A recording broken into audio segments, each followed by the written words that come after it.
So I'm going to share a short video, something that I created in 2017 for Black History Month. And I think it encapsulates some of my thoughts and my sentiments that I have today. And I happened to dig it up. It was almost fortuitous that it came up in my archives. But here we go.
So, you know, I just wanted to share that because I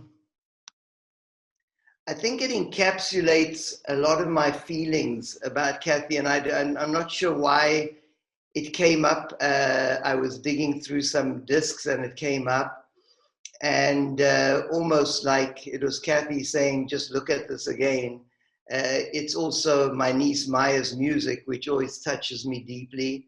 And just looking at some of the pictures of Kathy and myself, and reading about her history in a few short sentences, really did give me pause and made me shed more than a couple of tears, actually. And so I'm going to hand over to you and Inge for any questions. And Karina, of course, if you have any questions you may have, feel free to ask me, and I'll do my best to answer. Well, can I just say with this one thing, Rael, I actually helped work on that video and I completely forgot about it. And it was just like one of the ways, you know, kind of diving into some of Kathy's archives to kind of connect with her. So, oh my gosh, just like seeing that just was a moment of nostalgia almost. So thank you for sharing. But that's actually a really nice jumping off point, Rael, that, you know, that relationship with Kathy, if you can just tell us a little bit more about your relationship with Kathy and where did you meet? How did you meet? You know, it's really important, Inge, to give it context. And it's very hard for younger teachers today to recognize the context that that generation of teachers, Romana, Kathy, Romana was quite well known. And Ron Fletcher was quite well known. Romana on the East Coast in the New York area, and Ron Fletcher here on the West Coast in the LA area. Kathy was not well known at all. Lolita was not well known. I mean, I love them, and I'm so happy that we have celebrated them and elevated them in our community. But I'm just giving you a context of the times. Not only were they not well known, Pilates wasn't well known. But, you know, I had traveled so much. I was introduced to Pilates in the late 70s. I had lived in different countries, in Israel, in England, in Australia, and I came to the States. As you know, Inge, I'm from South Africa. And, you know, I had heard about Romana and Ron. I didn't know much about Kathy, and Carola, by the way. Carola was actually older than Romana and Ron, and my dear friends Deborah particularly, and Gillian Hessel studied with Carola. I never had the good fortune of meeting Carola, but Carola Trier. But in 1991, I believe it was, I met Kathy actually at a workshop in Santa Fe, New Mexico. And it was a workshop of very seasoned teachers. And we came together, and I wanted to meet Kathy. And I tell the story in my book, actually, in the preface of my book. And I asked Kathy to write the foreword of the book. I didn't tell her what to write, but we both wrote about exactly the same thing. And that is the first time we met. And, you know, I was already an accomplished Pilates teacher. I had a master's degree. I'd performed all over the world. I had directed a dance department. So I had reached a level in my career that I thought was quite high until I met Kathy. And she asked if I would demonstrate, or if someone would volunteer to demonstrate some work on the Wonder Chair. And if Kathy was not well known, the Wonder Chair was completely not known. I mean, no one knew about the Wonder Chair. Just again, to give it context, I gave the first workshop on a Wonder Chair, and I believe took the first Wonder Chair to the United Kingdom in 1996. So there wasn't even a Wonder Chair in the United Kingdom. So it wasn't a well-known piece of equipment. And I got on and started demonstrating because I knew some work on the Wonder Chair. And Kathy was not a warm and fuzzy person at all. And I got on and started demonstrating, and I thought I was strong and athletic, and she poked and prodded and pushed, and I looked at I'm pretty small, but she is tiny, and I looked at her and I thought, you know, who are you prodding and pushing and telling? And, you know, I mean, it was very humbling. And I talk about it, not literally, but figuratively. She literally ripped my clothes off and exposed me naked in front of 20 of my colleagues, in that I felt that I didn't know anything. And she really did open my mind that day. And it was very humbling, actually. I remember going back to my hotel room and thinking, wow, I am an infant in the understanding of human movement, and certainly the understanding of Pilates, the way Kathy saw it. And because she saw so much deeper than the teachers I had been exposed to that point. And I had met Ron Fletcher already. I had met Romana, and I loved them both dearly. But they were very different. They were much more about the movement. Romana, hardcore. Ron, very dancey, beautiful, but different. Kathy had X-ray vision, MRI vision. She saw inside the movement. That was her talent, was to see deep inside the movement and to have a hunger and a thirst for knowledge. And, you know, that night I lay there thinking, you know, maybe I should just carry on with my dance career. I don't know whether I wanted to do Pilates anymore, or I've got to go back and learn how to crawl again, learn how to do a pelvic curl with a different intention. And she really, that night, set my career, my path, and my life on a different tangent. And it was very humbling. And I gave a talk once for Pilates Anytime, and I spoke about a human quality and trait that I love, and that is humility, that I hold that quality most dear to my heart. And I spoke of 3 occasions in my life that I remember so distinctly as extremely humbling. And that was one of them. Kathy was a force of nature. And, but very, very little was known about her at that time. And I got to know her better. And her and I spoke about the importance of getting the Wonder Chair known. And she said to me, if you can work on getting the Wonder Chair known on the West Coast, I'll support you. Let's do it. You do it on the West Coast. I'll do it on the East Coast. We've got to get people to know this wonder chair. Her passion was the wonder chair. And that's why I have such a close affection for the wonder chair. But that's how we met in 1991. And it was the beginning of a flourishing relationship. First a teacher. I would fly to New York on occasion to work with her, or anywhere I could see her, once in San Francisco. And she did promise to come to my studio. I invited her shortly after I met her to come to my studio in California, which was a bustling studio, one of only two in this whole region. And she made a commitment to me to come. And she realized that commitment or acted on that commitment. I believe it was 14 years later.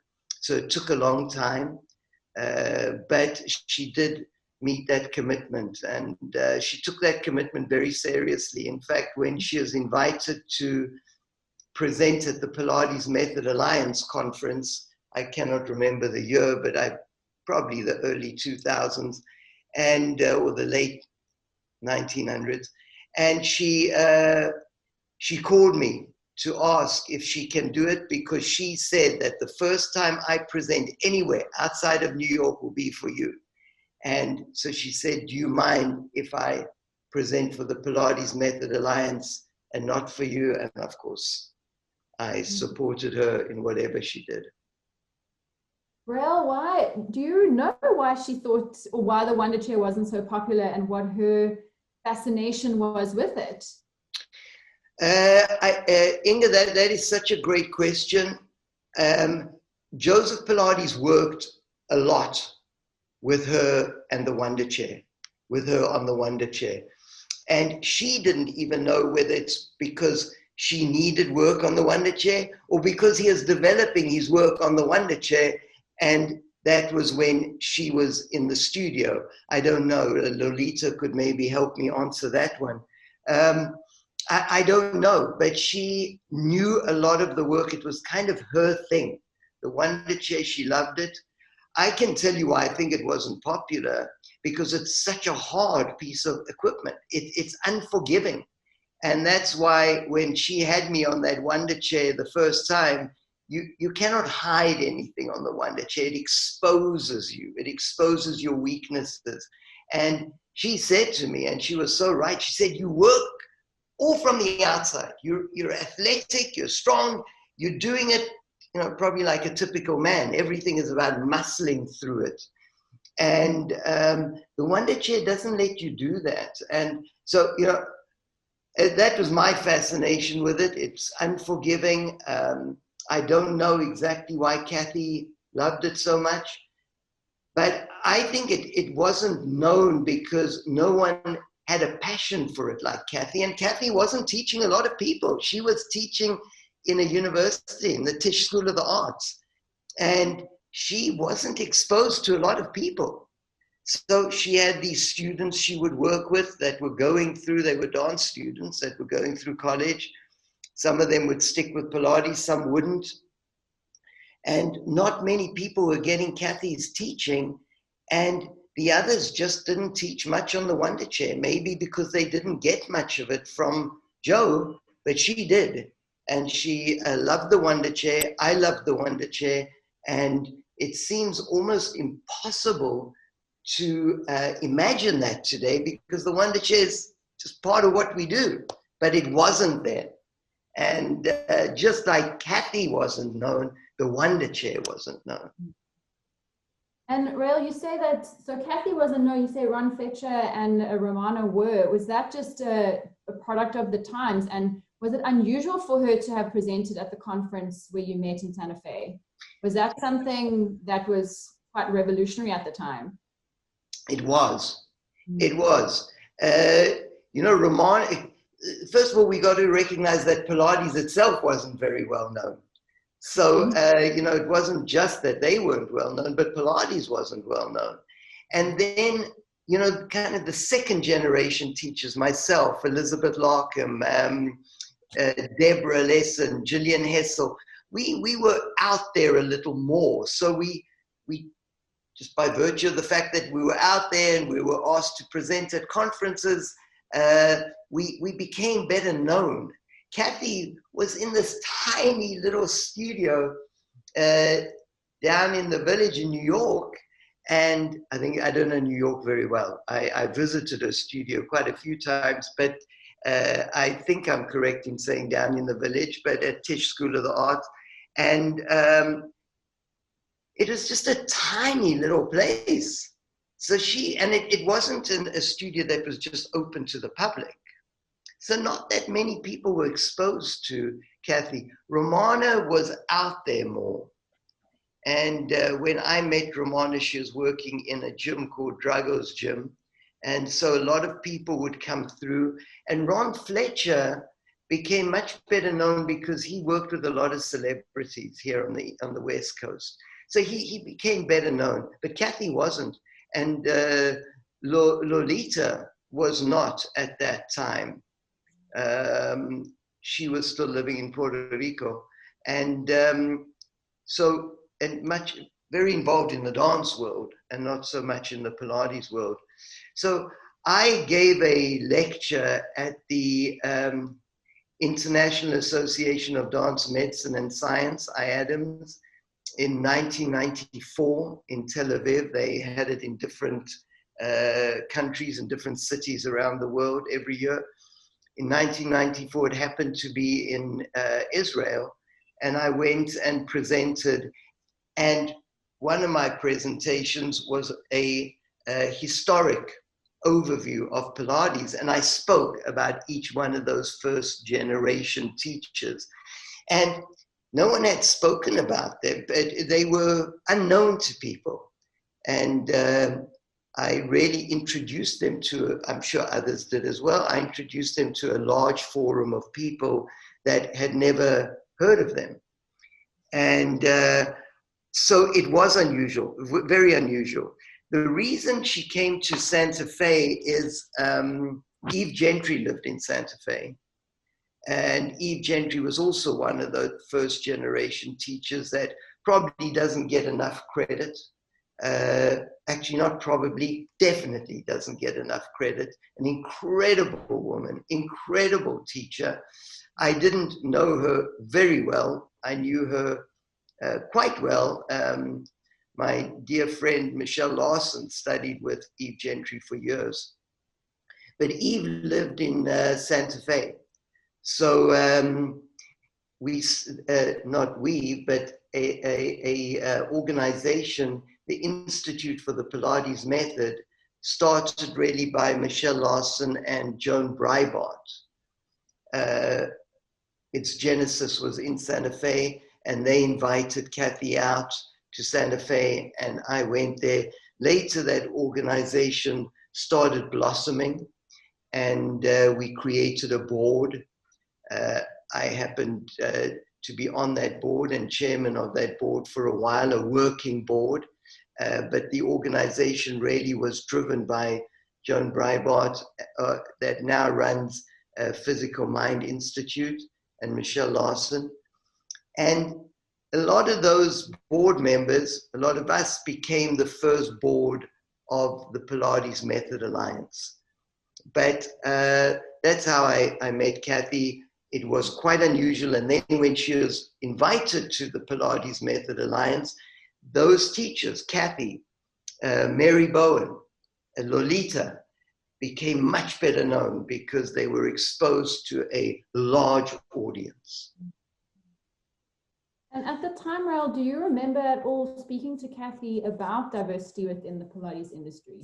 Absolutely. 100%. It's not that I'm going to say, like some people say they, didn't speak about certain things. 100%. We spoke about it. And I say that categorically. We spoke about it. We spoke very openly about it. We spoke openly about many things that were very personal and very intimate. it strikes me because I asked John Steele when I interviewed him a few weeks ago, did you speak to Joseph Pilates about the political climate, about things that were happening in the world, about what was happening in the Holocaust? I mean, John Steele is Jewish, and I wanted to know, did you speak about the Holocaust? And he said, nothing. We discussed nothing other than contrology. That was all we ever spoke about. It was absolutely the contrary with Kathy and I. That is why we had a friendship. It wasn't, you know, we met, it was a very different relationship. My dear friends Blossom and Cora Risa spent much more time with Kathy. They were her students at Tisch. So they had lessons with her, they were her students. With me, from the outset, it was a different type of relationship because I was already much older. I had, my career was on its path already. I wasn't a young student, you know, maybe, I don't know, Blossom and Cora were probably in their early 20s, if that. And they had a very lovely and beautiful relationship with Kathy. Spent, and I'm probably envious of this, spent so much more time with her than I did. Blossom often traveled with her. Many of the times I was with Kathy, Blossom was with her, often demonstrated for her. When she came out and taught in my studio, Blossom and Cora came with, Cora Risa. But your question again was whether we spoke about diversity, and I said absolutely 100%. And that is for several reasons. One, Kathy described often to me her life growing up as an African-American woman in America, dancing, being, you know, not only a minority in America, but a minority of minorities in the dance world. America was not a kind place to grow up as an African-American woman dancer. And she was very instrumental with Arthur Mitchell in setting up Dance Theatre of Harlem. She was very involved, but people didn't know about it. But we spoke a lot about it. One, because Kathy felt so strongly about it, what she had gone through, wanted to share her story with me, her life with me, her husband's story with me. And me coming from such a different background, I was always politically minded, and I wanted to speak about that, coming from, as a white man from South Africa. I mean, we couldn't have been more extremely diverse or further apart in where we came from, and yet we came together and had such a strong bond, and we had to speak about it. We had to speak about it, and I wanted to speak about it. Otherwise, we couldn't have an authentic relationship, an authentic friendship. And it bothered Kathy. It bothered her that there weren't black men and women, people of color, in the Pilates community, as she called it. It's all these white, long-legged women that are doing Pilates. And, you know, I also felt that men were a minority in the Pilates community. They were. But Kathy experienced, I would say, you know, certainly feeling a minority, but even discrimination on a different level, completely different level. And we spoke often about it. Kathy spoke publicly, openly about it, to me privately and openly, about the need for diversity. And that's why I said in Pilates Style magazine, on the end page of that issue, I said, it's almost prophetic, her words, that now there's such, with Black Lives Matter coming to the surface in such a powerful way, and us speaking about the need for more diversity in the Pilates community. All those conversations I had with her those years and years ago seem to be coming to fruition. I wish Kathy was here to enjoy it, to see it, and but Kathy felt strongly about it. We spoke about my background, about my religion, about hers. She had a son, an adopted son, my age actually, who converted to Islam. And so you've got a woman who grew up very Christian, an adopted son who converted to Islam, and then you've got me, a white Jewish man from South Africa. I mean, talk about a stew. But that's what it's about. It's about bringing the world together. It's not about labeling each other and then feeling that we cannot become close. We were incredibly close during the 9/11 disaster and following it. In those days following 9/11, Kathy and I spoke for hours, almost daily. Almost daily. She, I feel that I was a real shoulder to lean on at that time, and she was a shoulder for me at times, definitely.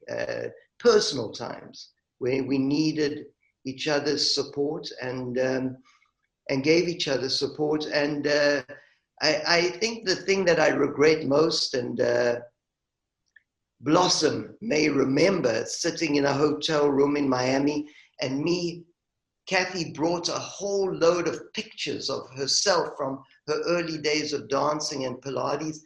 And I had just signed a publishing deal for my book. And I said, Kathy, please, let me speak to the publishers about writing a book with you. Getting your work, getting your story out there. If they don't want to do it, I'll do it. I'll self-publish it. I don't want any of the money, any of the proceeds, any of the notoriety. It's you, but I want to shine a bright light on you. And she never, I don't know if she never agreed to do it or just never did it. And I so regret it. I hope Blossom has a lot of those pictures. Blossom will remember us discussing it. And I wish I would have maybe been a little more forceful in twisting her arm. I'm sure you might need to get that project up and running again. Yeah, maybe.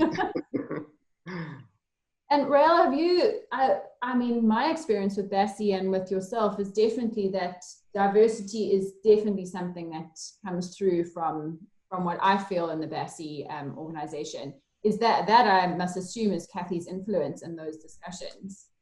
That I think my drive for diversity, my deep respect for every human being, having equal respect, equal dignity, that every human being deserves dignity, no matter who they are, their color, their background, their position in life, their station in life. Everyone deserves dignity. I actually think that came more from my family background. My father and my mother instilled that in me from the day I could utter my first words and understand my first thoughts. They instilled in me the importance of human dignity for all humans. And so although Kathy actually reminded me a lot of my father in how strong she was and powerful, and incredible people. Maybe she influenced me in that type of way. But really, I've got to say that drive for diversity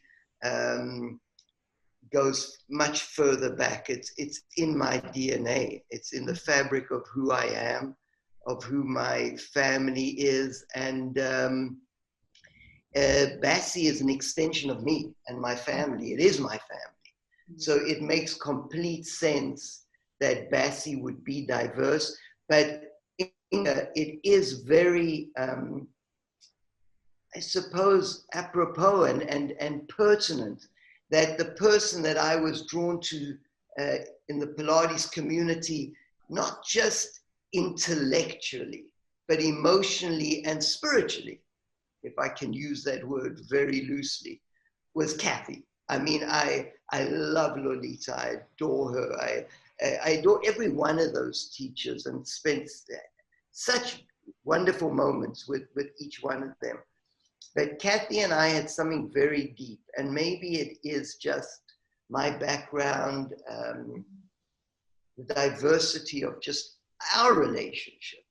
It made me feel very, very strongly and fortified in the fact that BASI must be diverse.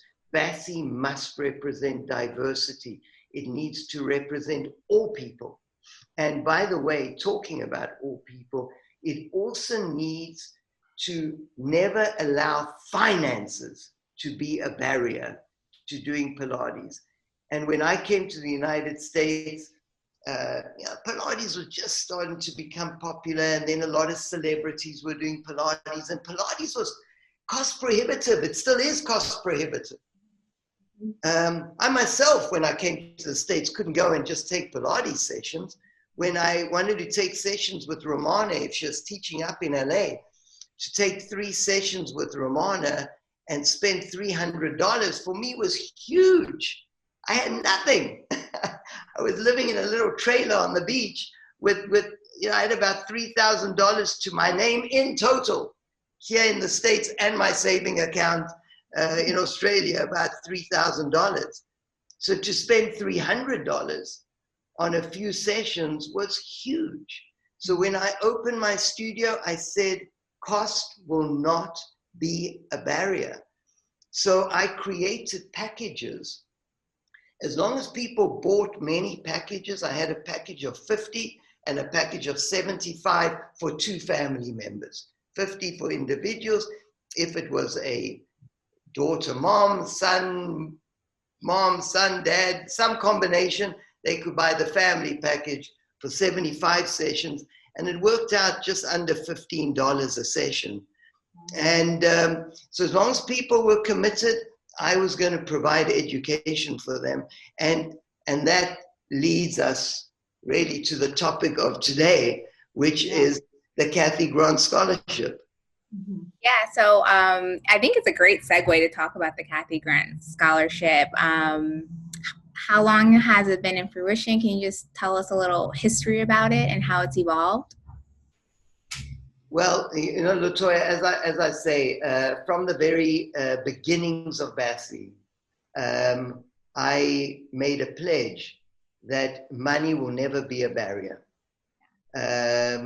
Never. I can think of many instances where I said to someone, you know what, pay less, don't pay. Once a woman walked into the studio, a student, with all the books, our manuals photocopied. And I said, could you bring that to me? Why did you photocopy? And she said, well, I just couldn't afford the books. I said, here, give me your photocopies. I said to whoever was our studio manager, go and get a full set of books. Give this young lady a full set of books. Never photocopy, just ask, just ask. Money will never be a barrier as long as people deserve it. They can't take advantage of it. And the scholarship program, when I decided to formalize it, and I probably formalized it probably in the early 2000s, I decided that I'm going to give scholarships every year. And we had a committee of people that would screen all the applications, like a small board of directors. In fact, Latoya, Jill's husband, Bill, was on the board. He's an attorney. He was on the board. So it wasn't just Pilates people. It was different people that I knew well. And I said, why don't you screen the applications, give the finalists to me and to other people. We'll look at the finalists and then we'll make a final decision. So we had scholarships from formal scholarships from the early 2000s. And then after Kathy passed away, I would say around 2011, 12, I decided that maybe, I can't remember the exact year, maybe it was a little later than that, maybe 2013, I decided that what better way of honoring Kathy than to give the scholarship in her name. And that's what she would have wanted. Kathy never sought money. It wasn't her thing. She never ran a private studio where she is earning money. She's in a education environment, a university environment. It just wasn't, money wasn't part of it. She received a salary from the university. So her outlook is that we need to provide education, and that is the way I saw it. I'd also spent many of my years in education, in dance studios, not in the private sector. So coming to America and working in the private sector was a very different thing for me. And so I thought it's just a beautiful way to honor Kathy, honor our common philosophy that education is for everyone who seeks it and really wants it and deserves it. So I named it in her name. However, we decided to rebirth it, to give it a new cloak this year, Latoya. And that is, I decided that I'd like it to go to a Black person of color, indigenous person, anywhere in the world. But we starting here in the United States.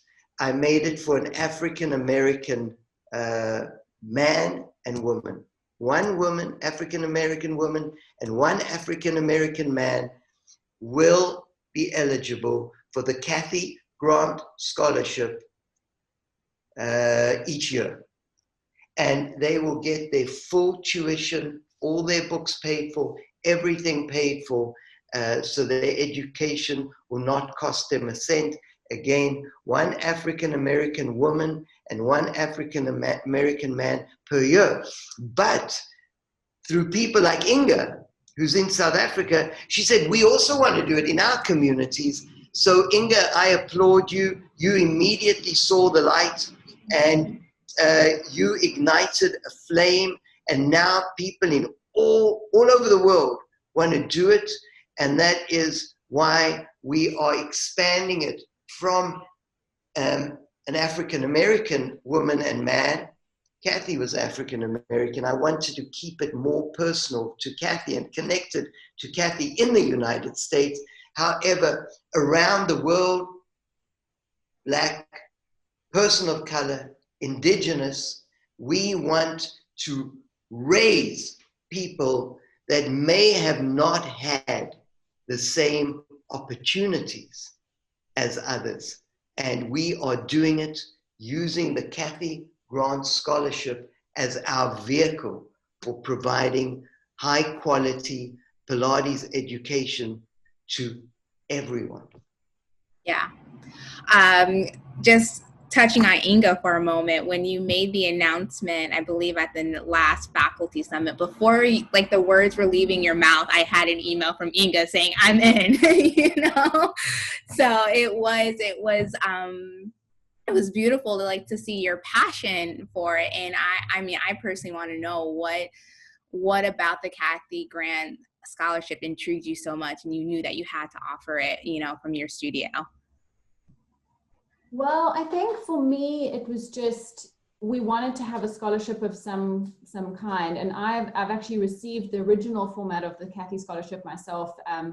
And it definitely was a huge role play in where I've ended up today, coming to the USA to do my mentor program through the Kathy Grant Scholarship. And now I have a BASI Pilates Academy studio. So I've definitely personally seen the value in that. And I think that the relaunching or the rebranding of it it's such an incredible opportunity for people to be able to enter, well, an industry, like Rael said, that is often very financially barriered, and the barrier to entry is even for the teacher training is extensive.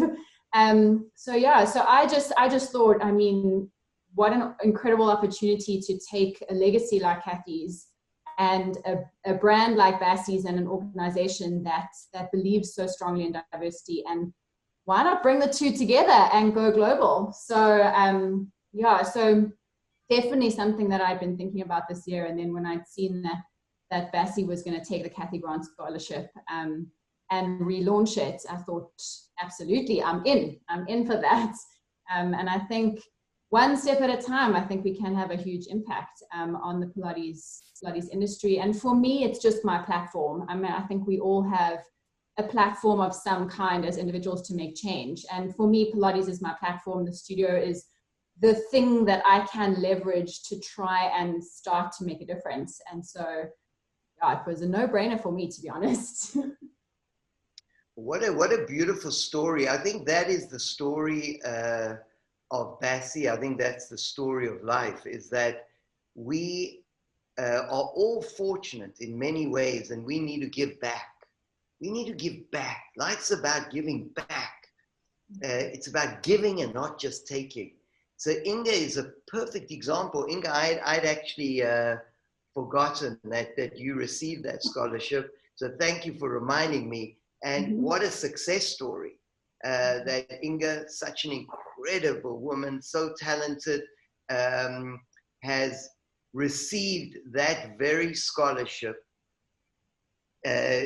did so much with her education, has gone back, built up a studio, now become one of two of the first BASI Pilates academies in the world outside of our headquarters, and is now giving back by running that scholarship program, the Kathy Grant Scholarship Program.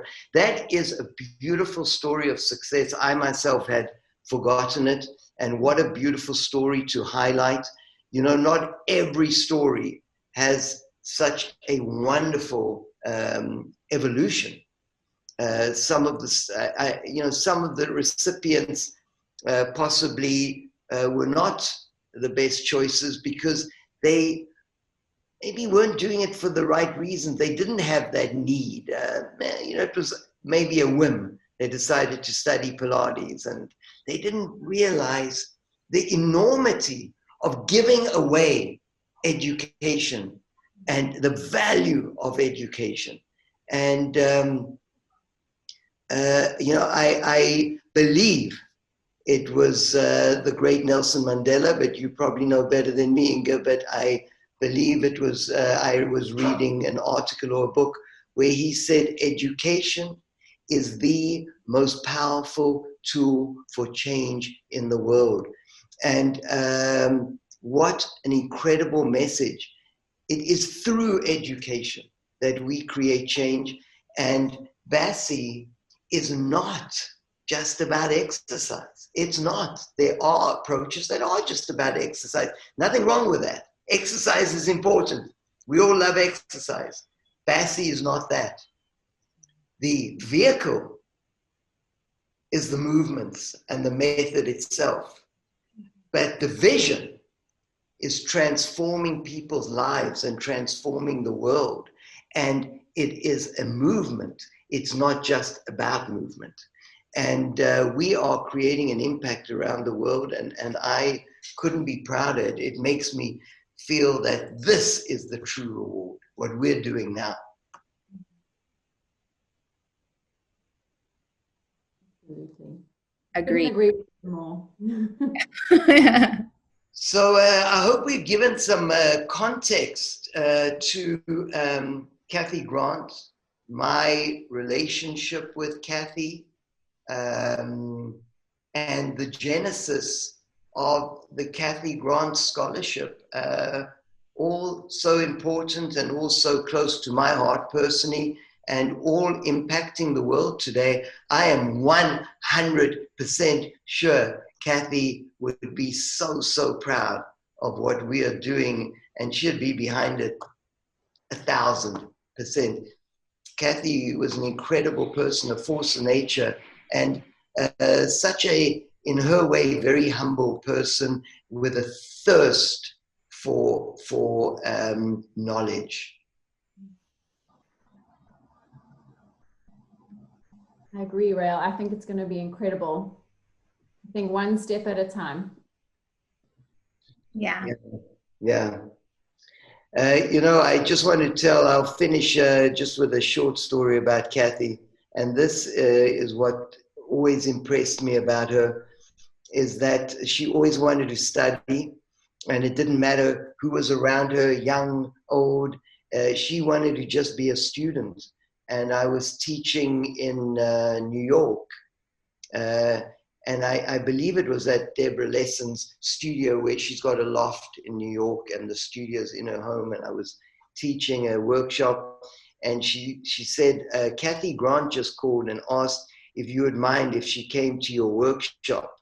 And I thought, wow, you know, of course I wouldn't mind. I would embrace it. But, you know, just to think this woman, you know, had first of all, the hunger to be there. She wants to learn. She just wants to be a student. She didn't want to come to show off, to show. She just wanted to come.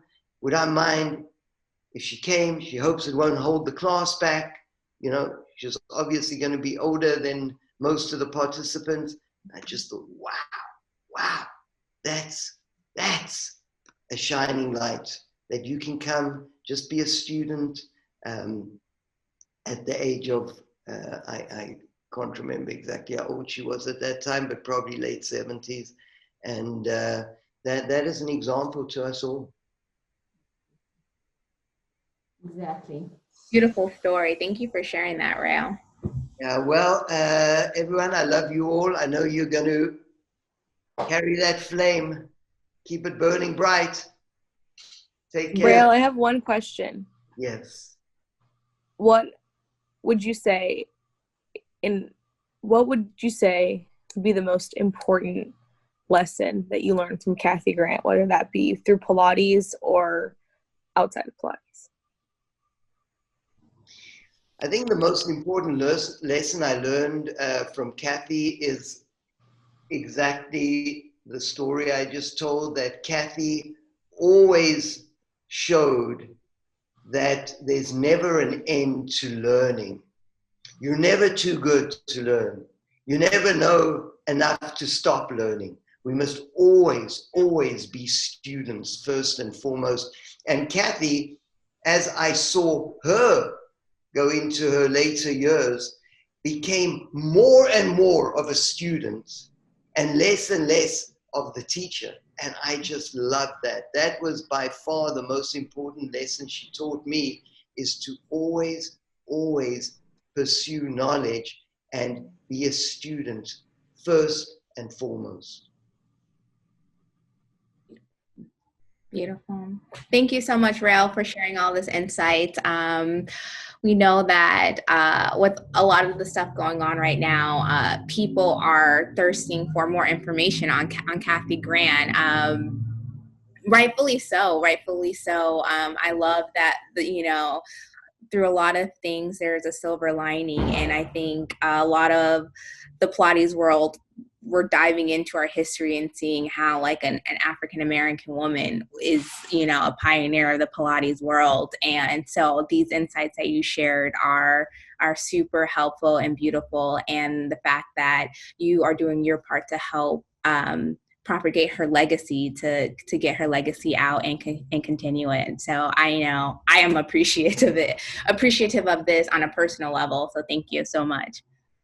Thank you. Yeah, so important to get that legacy out, to to really perpetuate the dream of Kathy's for diversity. And she was a pioneer. You're absolutely correct in saying that. She was a pioneer for African American women in Pilates and dance. She did an incredible amount. So yeah, she's now starting to get the credit. I mean, sometimes it's a shock to people when I say she is African American. Really? Yes, absolutely. 100%. Well, thank you guys, everyone, for your time and effort. All right. Thanks, everybody. Bye.